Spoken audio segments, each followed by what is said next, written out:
सबोपदेशक अध्याय 5 उतावली में मन्नत न मानना। जब तू परमेश्वर के भवन में जाए तब सावधानी से चलना। सुनने के लिए समीप जाना मूर्खों के बलिदान चढ़ाने से उत्तम है, क्योंकि वे नहीं जानते कि बुरा करते हैं।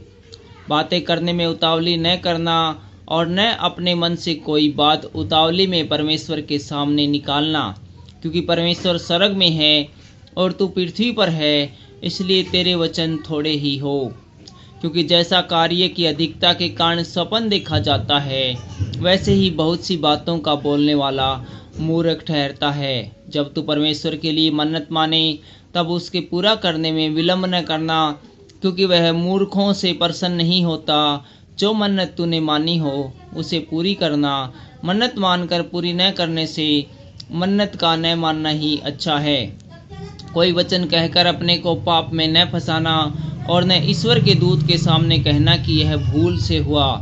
परमेश्वर क्यों तेरा बोल सुनकर अप्रसन्न हो और तेरे हाथ के कार्य को नष्ट करे। क्योंकि सौपनों की अधिकता से व्यर्थ बातों की बहुतायता होती है, परंतु परमेश्वर का भय मानना जीवन निसार है।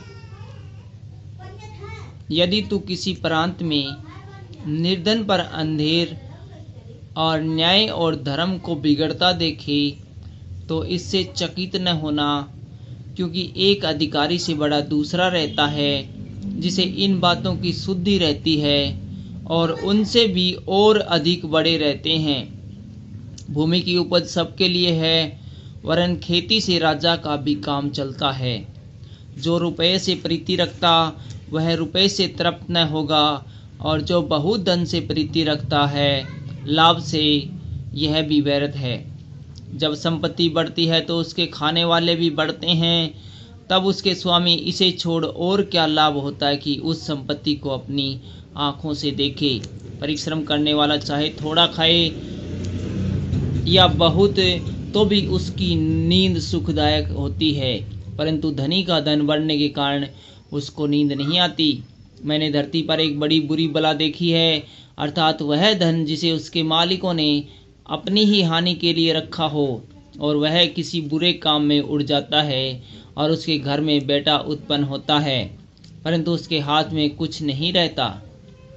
जैसा वह माँ के पेट से निकला वैसा ही लौट जाएगा, नंगा ही जैसा आया था, और अपने परिश्रम के बदले कुछ भी न पाएगा जिसे वह अपने हाथ में ले जा सके।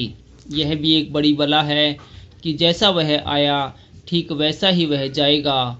उसे उस व्यर्थ परिश्रम से और क्या लाभ है, केवल इसके कि अपने जीवन भर बेचैनी से भोजन करे और बहुत ही दुखित और रोगी रहा और क्रोधित भी करता रहा। सुन, जो भली बात मैंने देखी है, वरन जो उचित है वह यह है कि मनुष्य खाए और पिए और अपने परिश्रम से जो वह धरती पर करता है, अपनी सारी आयु भर जो परमेश्वर ने उसे दी है सुखी रहे, क्योंकि उसका भाग यही है। वरन हर एक मनुष्य जिसे परमेश्वर ने धन संपत्ति दी हो और उनसे आनंद भोगने और उनसे अपना भाग लेने और परिश्रम करते हुए आनंद करने की शक्ति भी दी हो, वह परमेश्वर का वरदान है। इस जीवन के दिन उसे बहुत समरण न रहेंगे, क्योंकि परमेश्वर उसकी सुन सुनकर उसके मन को आनंद में रखता है।